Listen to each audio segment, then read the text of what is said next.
आपली परंपरा सुटली कारण आपण आपला धर्म हा शब्दच बिघडून टाकलेला आहे. पहिलं का तर आपण त्याला इझम केलेलं आहे, एकतर हिंदुइझम किंवा कुठलं तरी रिलिजियन, की आमचं बाबा हे मत आहे.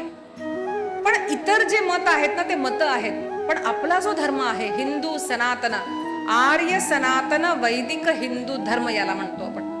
तर पहिलं तर आपण कोण आहोत, तर आपण सनातनी आहोत हे आपण लक्षात घेतलं पाहिजे. आपण कोण आहोत, आपण सनातनी आहोत.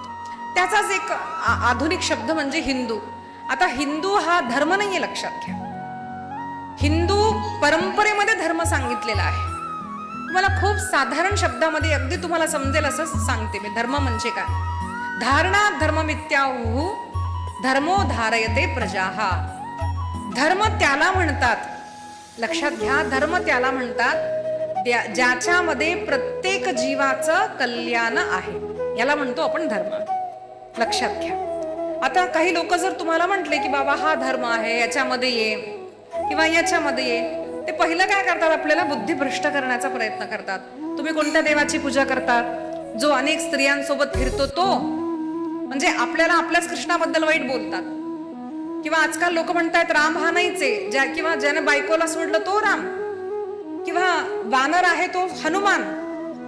असं काहीतरी आपल्या धर्माबद्दल आपल्याला बोलून आपल्याला दूर का नेण्यात येत आहे, कारण आपल्याला आपला धर्म समजलेला नाहीये, पहिली गोष्ट.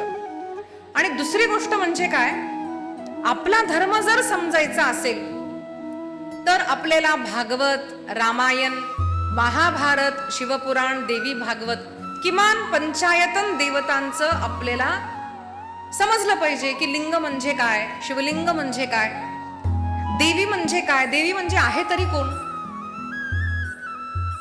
विष्णू म्हणजे काय. आता इतके सगळे दशावतार आहेत, एवढे आहेत का? कुठं भागवतामध्ये 21 अवतार सांगितलेत, कुठं 24 सांगितलेत, कुठं दशावतार सांगितलेत. मग सगळे एकच का वेगळे? महादेव आणि विष्णू एकच का?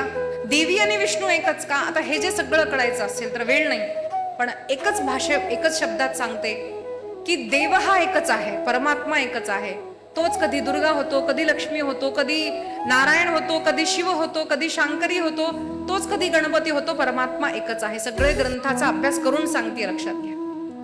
पण हे लक्षात न आल्यामुळं, जीवनामध्ये गुरु नसल्यामुळं आजकालची आहे ना धर्मांतरण होणं किंवा आपल्या धर्माचं आचरण न करणं, हे त्याच्यामुळं होतंय. तर पहिलं आपण आपला धर्म समजून घ्या. धर्म समजण्यासाठी भगवद्गीता आदी पुराण जे आहेत, पहिलं ते रोज कमीत कमी 10 मिनिटं ऐका. दुसरी गोष्ट, आपला धर्म याचं आचरण करायचं, रक्षण करायचं म्हणजे काय, आपण धर्म पहिलं समजून घ्यावा लागतो, दुसरं त्याचं आचरण करावं लागतं, मग त्याचं रक्षण होतं.